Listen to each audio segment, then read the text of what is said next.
Have a seat, get comfortable. How's your day been? That's good to hear. Enough small talk. I'm here to talk to you about libraries and YouTube, why libraries should be using it, the best practices in making video, and beyond. So let's get straight into it, as I have a lot to cover. What is YouTube? There's a very good chance that you already know exactly what YouTube is.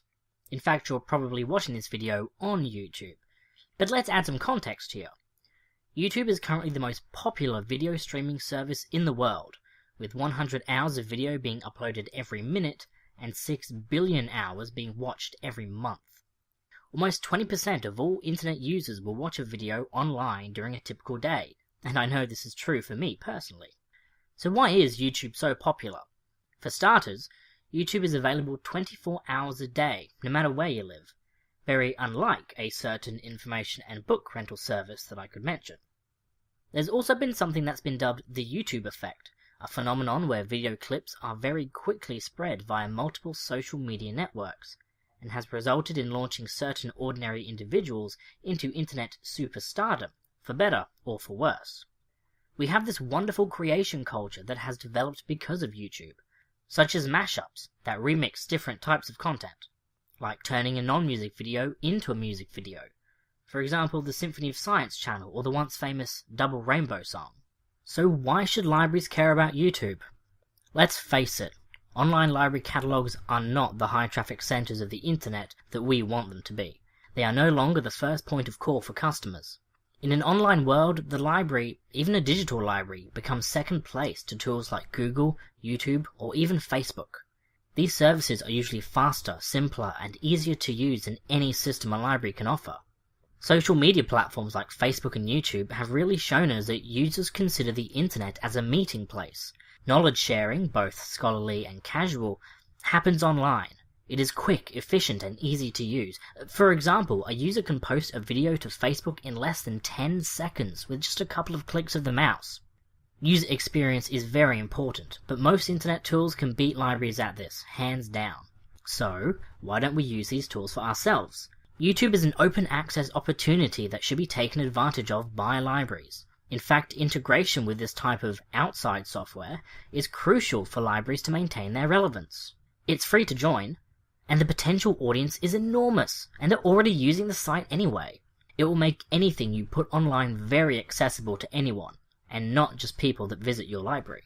And your audience can now interact with you in ways they couldn't before, and you can interact right back at them. The digital branch. Most libraries already have a digital branch, their website.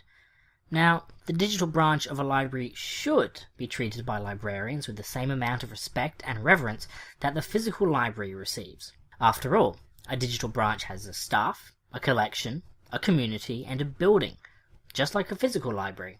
Now, in my opinion, having a presence on YouTube would be like an extension of the digital branch. It still has those 4 key features, but perhaps with more of a focus on collection and community. But hey, Web 2.0 and Library 2.0 is all about community interaction and users engaging with online content in a way that was not possible 15 years ago. And YouTube has these nifty little built-in tools for user interaction that might not be available or as obvious on a library website. This makes the YouTube branch a lot more accessible and engaging. Now, one of the great things about YouTube is that it really provides an opportunity to promote existing products and services. Not only that, but you can now show off those odd little collections that you might have hidden away that your other patrons might not know about. You can showcase these special items so the whole world can see them, while still keeping them nice and safe. Don't be afraid to promote weird or controversial collections or items. These grab people's attention and will make them feel and think. Just remember to take a non-biased stance towards whatever you're promoting. For example, the University of Manitoba has a video called T.G. Hamilton's Photographs of Ectoplasm, which has gained a lot of attention from the general public. The comments section is mainly full of people stating that the photos are faked, but they are still engaging with the collection. This video clip has received over 600 comments, and while the majority of those comments are, shall we say, less than polite, there were also some honest and cleanly stated opinions. Even some discussions between the commenters and the archive developed. But no matter what the actual comments said, what's important is that every person who commented viewed the collection, thought about it, formed an opinion and expressed that opinion. Colburn and Haines, who use this video as a case study in their research, state that by selecting a high-profile, unique, and even controversial segment of their collection and targeting their marketing efforts, the University of Manitoba ensured an audience for the images. The audience is opinionated about the subject, and evidence of this fills the highly charged interactive comments left by viewers. An important thing to keep in mind when your library is using YouTube is that you can use videos to encourage users to visit your library website or the physical library, but don't force it. If a user wants to just use YouTube, they should be able to do that. Part of the important elements of having a digital branch is that it empowers the patron with choice, and giving the customer an option to visit either the physical or online branch is important. Users should be able to visit the library how they want to suit their needs or even their whims. The point of a digital branch is not to advertise the physical library, it's a separate branch to be used and visited just like any other. Besides, even if the videos you are putting out are not strictly promotional, it is still helping to promote the library anyway. So you don't always need a bunch of videos that push users to visit the library. Let them make that decision on their own. How to make a video. There's a good chance that if you're already making videos for your library YouTube channel, then other librarians are probably the majority of your video viewers. This isn't necessarily a bad thing, as that can contribute to an exchange of ideas between professionals. But it also means that the ideas aren't leaving the echo chamber. And just having other librarians watch your videos is probably not your goal. You want your videos to reach people that normally wouldn't be engaging with your services. So here are some tips and ideas that you can follow that will help your chances of being seen. First of all, what is the purpose of your video? Think about what you want your viewer to do after they have seen the video, and try to convey what you want them to do in the video itself. There are a few different types of videos that can help you figure out what your purpose is. There are promotion and marketing videos, which can be used to advertise services, resources, locations, collections, displays, and events. They can also be orientation or tour videos, which are very useful to new users and even new staff. Instructional and how-to videos. The biggest advantage to these is that they can be watched repeatedly, regardless of the time of day. Very helpful for when your local library has closed shop for the night. Admittedly, this is true for all videos, not just instructional. But here is where the digital branch comes into play. Using the power of the internet, your content is not tied to one location. The same video can be posted or embedded nearly anywhere, increasing its reach and potentially helping out even more people. Just keep in mind that certain topics will have a longer or shorter lifespans than others. For example, a how to use Dewey Decimal video will stay relevant for a long time, but a how to use Facebook video will not, because Facebook is constantly changing and updating. This doesn't mean you shouldn't make videos that look at things that change, just keep in mind that they may need updating every once in a while. Videos that share digital and special collections. These give your users easier access to local history, old film reels, photos, or even pictures and films of physical collections so they can be experienced all over the world. The state libraries of South Australia and Tasmania are great examples of this, posting old racing videos from the 60s, commercials from the 80s, and even collections of photos from the 1800s. They're really fascinating, especially if you're from there, so check them out.